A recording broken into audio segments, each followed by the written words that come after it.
Bueno, y continuamos nuestro programa después de los diagnósticos del doctor de Rementería.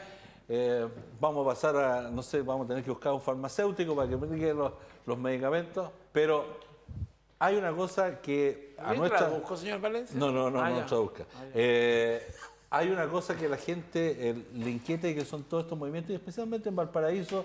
Ayer hubo una marcha en la tarde en un comité que ha ido tomando fuerza y que, bueno, Enrique comentabas tú antes de ponernos en cámara nuevamente que era un movimiento que te había llamado la atención porque era bastante transversal. Sí, claramente. Creo que fue una marcha con muchas personas y transversal desde el punto de vista de las actividades de los que participaron y desde el punto de vista también de las ideologías o pensamientos de los que intervinieron.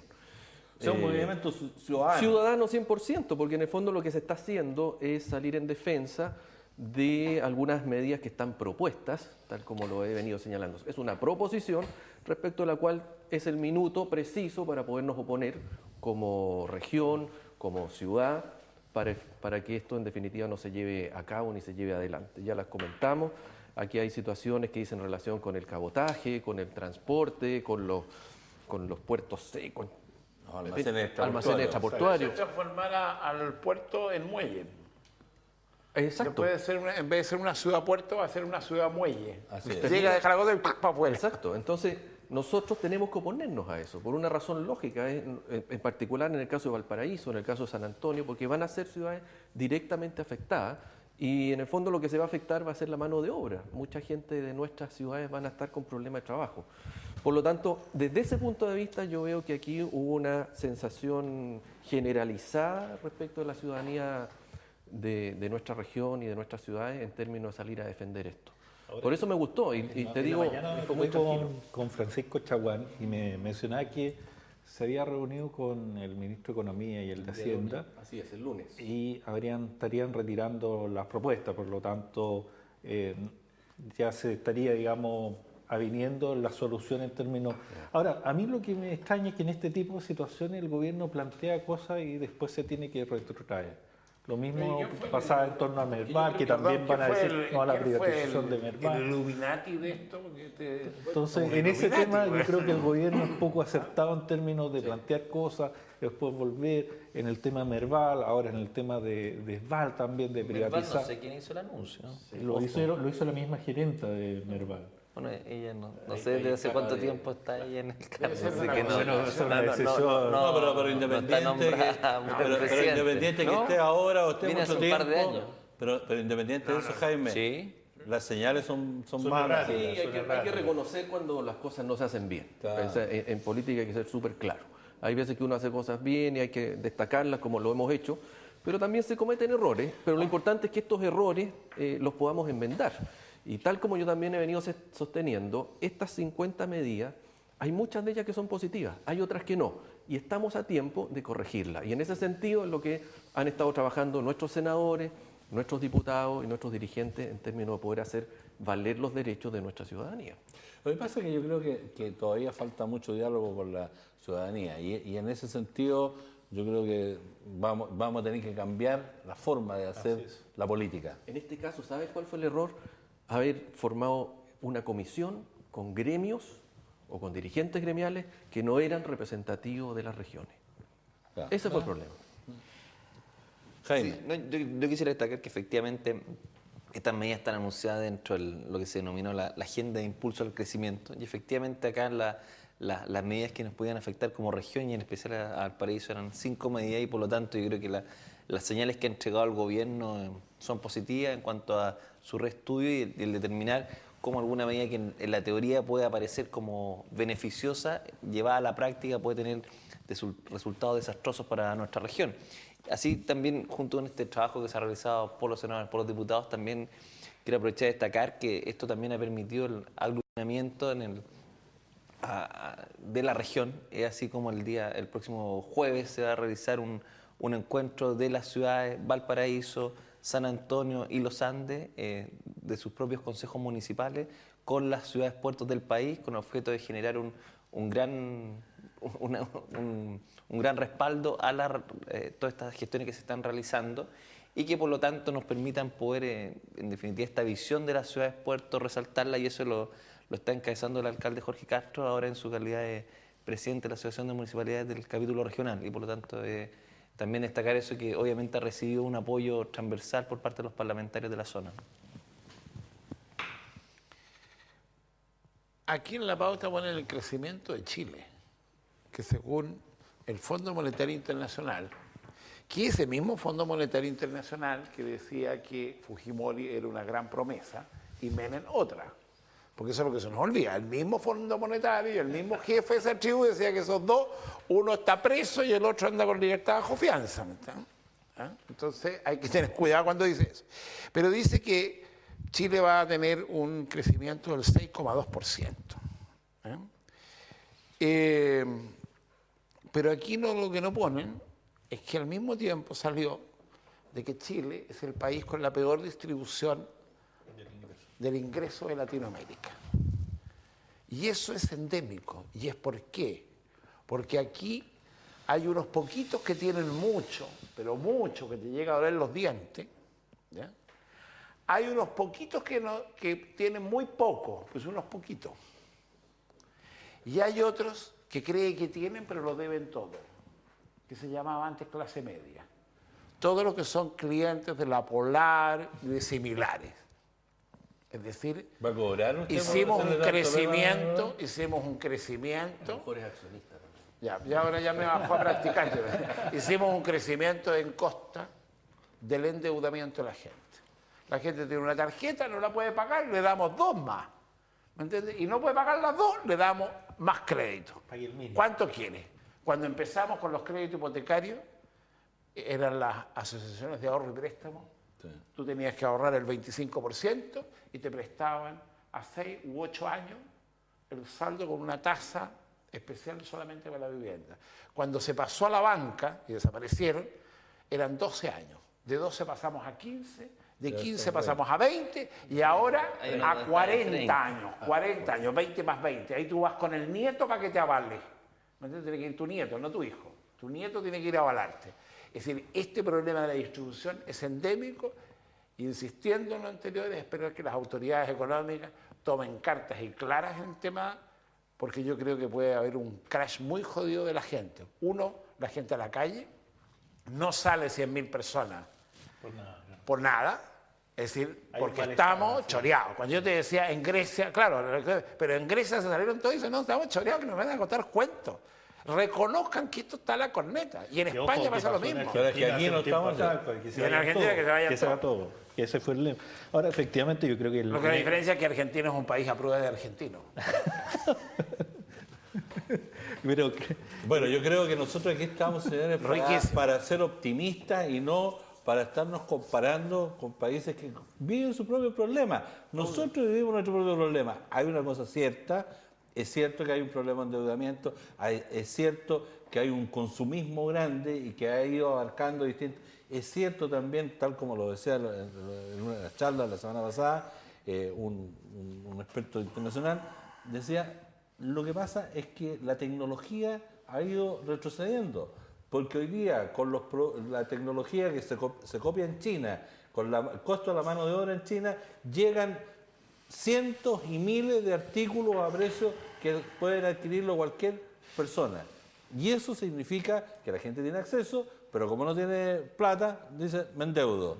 Y al final no hemos crecido en tecnología y al revés hemos hecho que la gente consuma. Entonces, todavía no terminaba de pagar la deuda cuando ya la cuestión china está rota. Claro, el problema está, de repente uno dice, bueno, estamos en una economía abierta, nuestro país, uno de los países que tiene la economía más abierta del mundo, y bueno, pero las autoridades van a tener que ir corrigiendo para ver cómo podemos manejar esta libertad, porque yo estoy de acuerdo contigo en que la gente que se endeuda, en que de repente va a comprar pan al supermercado y paga con una tarjeta de crédito, realmente uno dice en qué país estamos. Y en algún momento dado, la gente cuando no empieza a pagar, puede venir un quiebre en la cadena de pago, y un quiebre en la cadena de pago no solamente trae un problema económico, sino que un problema social importante. Que ahí está Yo lo no que quiero conversamos, que no compararme- está regulado. Yo no me comparo yo con usted, pero cuando usted no se cuida, a mí me preocupa, ¿me entiende? Claro. Qué En bueno. los países le pasa lo mismo. Se lo agradezco. Están preocupados que... Oye, de ti yo también, creo- a pesar de todo. así que no Muchas digas gracias, eso. yo también me preocupo Cuando por ti. andáis cojeando, con la Sí, pata colgando. está todo bien. Además, que no había cojo bueno, así que tenéis Por que eso mejorarte rápido. ya es tiempo pasado. Yo quiero destacar que efectivamente, como dices tú, Héctor, yo creo que la cifra económica que se están anunciando y que más que anunciando ya son cifras concretas, porque efectivamente el año pasado tuvimos una tasa de crecimiento inusual a la que veníamos acostumbrados. Yo creo que esas cifras son positivas, es decir, efectivamente tal vez al ciudadano común puede que no le lleguen, pero yo creo que en cuanto a la política que se está desarrollando por parte del gobierno, apuntan a eso, es decir, en definitiva a haber recuperado la senda del crecimiento, el cumplimiento de las metas en cuanto a la generación de empleo. Y yo creo que en el tema social y toda esta demanda social que se está generando, yo creo que también hay una deuda social que se ha venido acumulando por años y que hoy día ha explotado. Es decir, yo creo que podemos encontrar diversas razones por qué explotó ahora y no explotó hace 2 años y por lo tanto, más que apuntar a las autoridades responsables por eso, hay que apuntar a las soluciones que se pueden generar. Es decir, efectivamente al ministro Lavín le ha tocado sobrecargado en cuanto a hacerse cargo de todas estas demandas. El año pasado logramos y logró el país aprobar en el mes de enero una muy buena ley de educación, apuntando a la calidad de la educación y por lo tanto ahora lo que corresponde es hacerse cargo de la educación superior. En definitiva acá, por eso cuando se señalaba que no se entienden mucho las demandas de los estudiantes, yo creo que ellos están interpretando un sinsabor y un malestar que tienen, pero en definitiva también uno lo que espera es que también hayan propuestas concretas, es decir, esto del lucro, el lucro por el lucro, bueno, el lucro también ha permitido que el porcentaje de estudiantes hayan aumentado considerablemente, es decir, la cantidad de estudiantes que había en la década del 90 estudiando en la universidad no es lo mismo que el que hoy día existe. Podrías Y por haber lo hecho tanto, lo mismo sin necesidad de que bueno, uno pero se es que enriquezca si por eso, con si vamos a entrar a analizar el modelo educativo que ha tenido el país, bueno, a mí también me llama la atención de que quienes encabezan las demandas por parte de las universidades sean los rectores de algunas universidades que claramente han tenido problemas de gestión. Es decir, cuando la demanda de los estudiantes es decir, que queremos mayor participación en las decisiones y aparece al lado el rector de la respectiva universidad que ha sido deficitaria, que no ha administrado correctamente los recursos y que su mala gestión se la trasladan al gobierno, eso también me llama la atención. Pero cuando va el rector de la Universidad de Chile, esas son las universidades que hacen la ojo, investigación. A ver. la UTEM. A ver, la escuchemos a USACH. Rodrigo, a ver cuál es su opinión. Mira, yo creo que bueno, hay argumentos para todo, pero efectivamente yo creo que en el tema de educación, y lo conversábamos antes de empezar el programa, hay situaciones serias. Efectivamente yo creo que esta figura de no lucro que tienen las universidades como figura, de que no lucran y que no se ven reflejados en la infraestructura, particularmente hablo de las universidades privadas, es preocupante. O sea, la cantidad de universidades que hemos visto surgir durante años, efectivamente algo está pasando. No se invierte lo que se dice que no es parte del lucro, que no se... Entonces ahí efectivamente entran una serie de contradicciones. Hoy día entrar a una universidad, el pago de un arancel de una universidad es sobre los 300, 400 mil pesos mensuales. Y en eso, efectivamente, quienes lo pueden cancelar son pocos. El profesional que sale, si se sale endeuda, endeudado. Oye, si se endeuda, sí. A eso- Si el papá a eso- tiene a un eso voy. crédito Corfo que A tiene eso- que a empeñar eso la voy. casa, sí. Pero Entonces, también efectivamente- aquellos que han estudiado gracias al financiamiento pero- del Estado tampoco no han pagado sus créditos. Pero Por lo escuchemos, tanto, a ver cuál es el argumento. Es un Pero- tema que también nos tenemos que hacer cargo y es esto del lucro no lucro. Pero escuchemos Es decir, escuchemos la el universidad- argumento. Lucran, pero son muy rentables. Pero transparentemos, a eso, No, pero, a eso si están tú vas a apuntando los cuestionar las estudiantes. universidades privadas por cuestionarla, también No, su infraestructura, A ver, su pero infraestructura mira, también pero, termina siendo Jaime, más competitiva pero cuando se que dice- otros tipos de universidades. Pero Jaime, escuchemos. Cuando se escuchemos dice que la las opinión de- universidades no son de lucro y efectivamente tú estás viendo el lucro, es lo mismo que estamos hablando en la Polar. Es prácticamente lo mismo. ¿Dónde están los recursos? ¿Dónde están los recursos que se dice que no se está lucrando? Son argumentos que están hoy día sobre la mesa. Ahora, sin duda que eso es un elemento más. Ahora, en el tema de la educación superior, en el caso de la educación básica, el tema de las mismas gente que administra las corporaciones en los municipios, son situaciones preocupantes.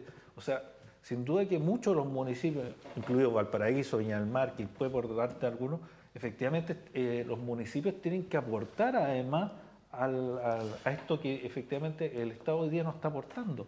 Y cuando queremos efectivamente todos, yo creo que no hay discusión ahí, en términos de mejorar la educación en calidad, se requieren medidas mucho más activas. El tema de la educación, hay muchos estudiantes que están reclamando en torno al pase escolar, en torno a la infraestructura que tienen hoy día los establecimientos después del terremoto, porque se nos prometió a todos que íbamos a ser mucho más eficientes, que íbamos a tener una capacidad de reaccionar con un gobierno que iba a estar mucho más activo. Pero no estamos ya. Acá se están llevando a la mesa todas las demandas y todos los problemas que existen. La nueva forma de reclamar. No, no estamos yendo. La nueva forma de reclamar. No estamos yendo Hay un para otro. Alzheimer con No estamos yendo para otro lado. Pero mira, yo leí hoy día un artículo muy interesante sobre este tema del lucro o no lucro. Y que lo encontré tremendamente sencillo, por lo demás. Hay una larga explicación, pero sencillo en el fondo. Se dice de que las universidades estatales son de mejor calidad y descalifican a las universidades privadas y las meten a todo el mismo saco, lo cual ya es injusto, claro. Lo cual ya es dogmático, y meten a la gente acá. Y dicen entonces, señor, los que somos, los que sabemos, tienen que traernos la plata para acá y eliminar a estos señores allá.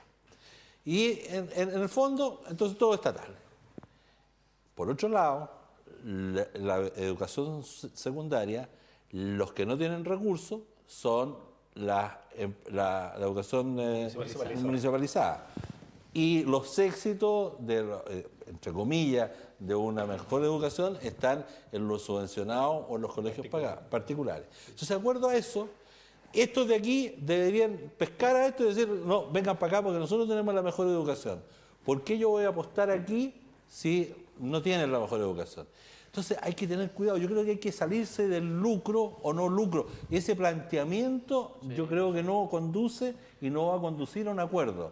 Yo creo que lo que hay que discutir es cómo logramos que la educación que hoy día está a cargo de las municipalidades, cómo de alguna forma el gobierno hace aporte que permitan un mejoramiento sustancial y empiecen a tirar hacia arriba y no los dejemos solos. Enrique.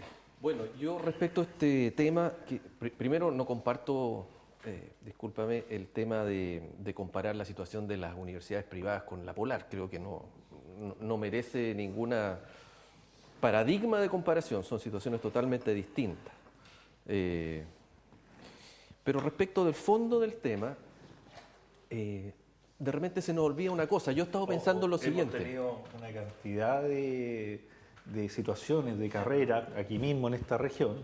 Por ejemplo, que vamos a analizar a la UTEM, vamos a analizar a la UTEM, que no tenían ninguna certificación. Focalicemos la discusión. Yo veo lo siguiente. Por un lado, la educación tradicional superior, por decirlo, y por otro, las universidades privadas. Efectivamente, el tema del lucro está puesto en la mesa. Pero yo voy a lo siguiente, mira, haciendo un ejercicio tal vez simple, en base a lo que tú decías. Hoy día, para poder entrar a la universidad, hay que dar la PSU, ¿cierto? Ok, tú das la PSU. Supuestamente, por lo que hemos nosotros analizado de los informes que año a año recibimos, los mejores resultados, ¿de dónde vienen? De los colegios particulares o particulares subvencionados. Los más perjudicados respecto al resultado, los colegios municipalizados. Los que tienen mejor puntaje, por regla general, van a querer acceder a las universidades tradicionales, ¿cierto? Los que no tienen buen puntaje, a las universidades privadas, ¿cierto? Yo estudié cuando solo habían universidades tradicionales. Fíjese. Yo sí. Bueno, entonces, ¿a qué voy? Mira, pero para que no se nos vaya la idea, ¿a qué voy? Está bien, nosotros debemos tratar de buscar un equilibrio y luchar porque la educación en las universidades tradicionales tenga mayores recursos y junto con ello una mejor gestión en la administración de los recursos. Pero ojo, hay muchas universidades privadas que hoy han recibido a aquellos alumnos que vienen de situaciones más difíciles desde el punto de vista económico, que han estudiado a lo mejor en colegios municipales, que a lo mejor han estudiado en particulares subvencionados y que por lo tanto son familias de clase media emergente o de clase media baja, que han hecho un tremendo esfuerzo para que esa persona sea tal vez el primer profesional. Entonces, ¿por qué tenemos que ser tan sesgados y decir solamente preocupemos de las universidades tradicionales? Las universidades privadas, no. Yo creo que tenemos que ser mucho más abiertos y analizar el contexto en general. Hay muchas universidades privadas que hoy día tienen una excelencia académica, una excelencia en la investigación, y hay muchas otras que están además permitiendo que muchas personas, que muchos jóvenes hoy día puedan educarse. Mira, Toma. hay muchas, aunque tú dices, yo en lo global la comparación con la Polar no la comparto, pero hay muchas universidades, cosas que no son universidad, pero tienen nombre de universidad, que terminan como la Polar, ¿entiendes? Llegar y llevar porque creen que un muchacho, porque paga, tiene un título. ¿Eh? Es decir, y en todos los niveles. Y eso se te va a escapar. Y hoy día, yo te digo una cosa, hoy día los jóvenes dan una señal. 100.000 jóvenes en Santiago, cuando te están diciendo e insisten, hay una falla estructural de la educación en todos los niveles. Y en lo privado, en lo público, en lo del Estado, hay una falla estructural. Dejémonos de sacarnos cuentas. Que tú digas, no, es que las privadas, no, es que las... No, aquí hay un tema de falla estructural. Entonces, en esa falla estructural lo tienes que asumir como tal. Así es. ¿Me entiendes? Cuando tú llegas y dices, porque el mismo discurso que una vez Lago decía, no, es que después de esto, 9 de cada no sé cuántos niños, primera generación en la universidad. ¿Pero qué llama usted universidad? Si el tema fundamental es el resultado, nosotros educamos a los jóvenes para que sean protagonistas de la sociedad donde vivan y que sean felices. Bueno. Y no para hacerlos deudores de un sistema donde hay unos señores por otro lado que se dedican a esta actividad sin fines de lucro, pero que es muy rentable, llamada universidad. Bueno, Y que vamos... usted sabe que lo hacen, permiso, que usted sabe que lo hacen pero es que- comprando bienes raíces. que usted se está acaparando el programa. Ya ocupó Vamos, su minuto. medio minuto a cada uno porque estamos terminando, ya tenemos que ser educados y respetuosos con el tiempo y por lo tanto, medio minuto, no hay más. No, yo, en el último punto que señaló el concejal realmente, yo creo que ahí está el tema de la discusión. Es decir, yo creo que este eslogan de una educación de calidad para todos, yo creo que todos estamos de acuerdo, pero tampoco no podemos caer en el ninguneo de las universidades estatales respecto a que estas son buenas estas, y las otras son todas malas. Y solamente destacar el anuncio que se ha realizado esta semana en cuanto a la reparación de la subida Alessandria en Viña del Mar, que con una inversión superior a los 9.000 millones de pesos y como un mecanismo de compensación por el Transantiago, nos va a permitir mejorar esta gran vía de acceso a la región. Rodrigo. Bueno, es decir que efectivamente yo siento que juntar más de 100.000 personas y otras tantas a nivel nacional dan cuenta de un malestar, y yo creo que ese malestar como actores políticos hay que leerlo y hay que leerlo con atención.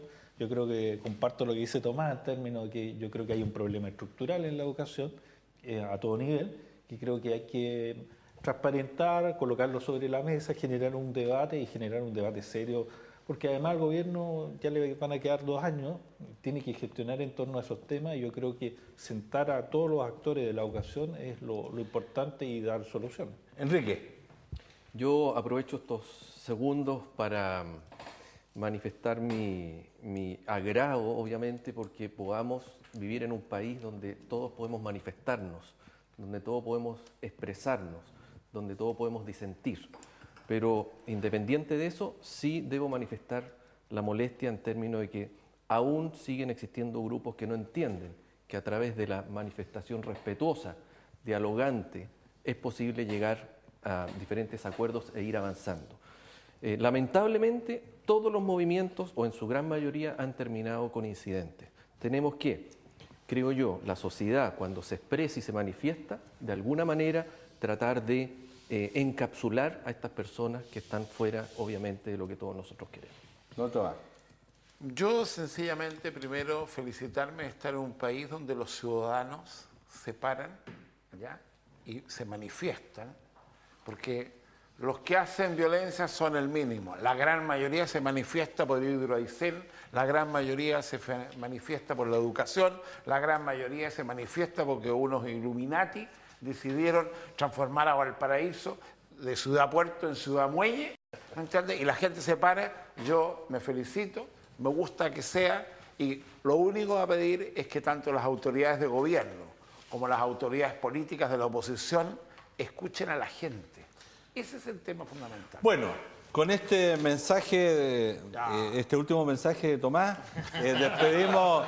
despedimos el programa de hoy y esperamos encontrarnos el próximo viernes. Realmente creo de que, no, sí es cierto, comparto mucho que este llamado de unidad, de discutir los problemas en un buen nivel y con respeto mutuo, creo que es la forma civilizada que todos deseamos para tener un país mejor. Aprendí.